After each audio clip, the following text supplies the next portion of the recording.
মায়া। কারণ আপনি যদি মৌ হতেন, মানে আমার মৌ আমার আমার গালে চড় দিতে পারতো না। সরি।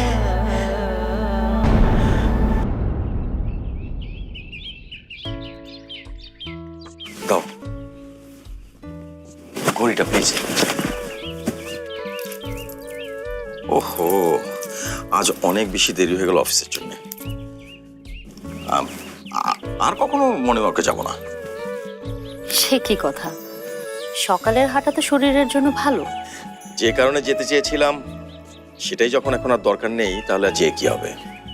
আজকাল মাঝে মাঝে এমন হেয়ালি কথা বলো না তুমি। আজকেই শেষ, আর হেয়ালির দরকার পড়বে না। আবার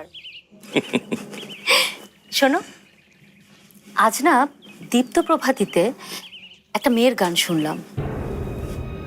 মেয়েটার কণ্ঠ এত মিষ্টি, এত পরিচিত, ঠিক যেন আমাদের মৌয়ের মতো, একদম যেন মৌ।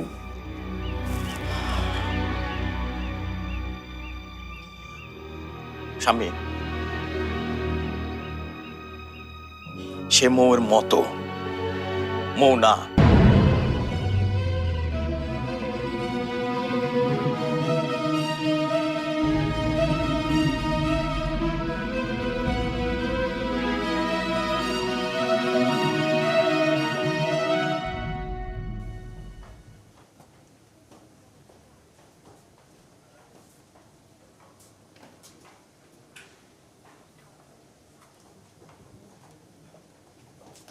May I come in, sir?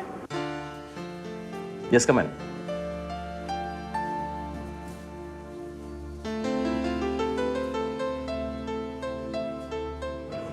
Sir, sir আজকে কিন্তু আপনাকে একটু বেশি ফ্রেশ লাগছে। কাহিনীটা কি বলেন তো? লাগছে নাকি? এটা নিশ্চয়ই সোনার হরিণের জন্য। তার মানে আপনি যাকে ভেবেছিলেন তিনি সেই? তবে স্যার, মানুষের জীবনটা অনেক অদ্ভুত জিনিস। ইচ্ছে করেও কখনো কখনো সে ভুল করতে চায়।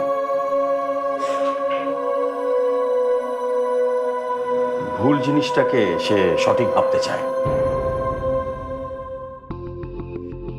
এই যেমন ধরো, আমি জানতাম যে মায়া কখনো মৌ হতে পারবে না, কারণ মৌ তো এই পৃথিবীতেই নেই। মৌ কেবলমাত্র আমার আর স্বামীর ভেতরেই অবস্থান করছে। তবুও মায়াকে দেখে মনটা কিরকম যেন নেচে উঠল। মনে হলো ভুল যদি হয় হোক না, যদি এমন কোনো মিরাকেল ঘটে তাহলে ঘটুক না। কিন্তু কিন্তু আমার মন ভুলে গিয়েছিল যে পৃথিবীতে মিরাকেল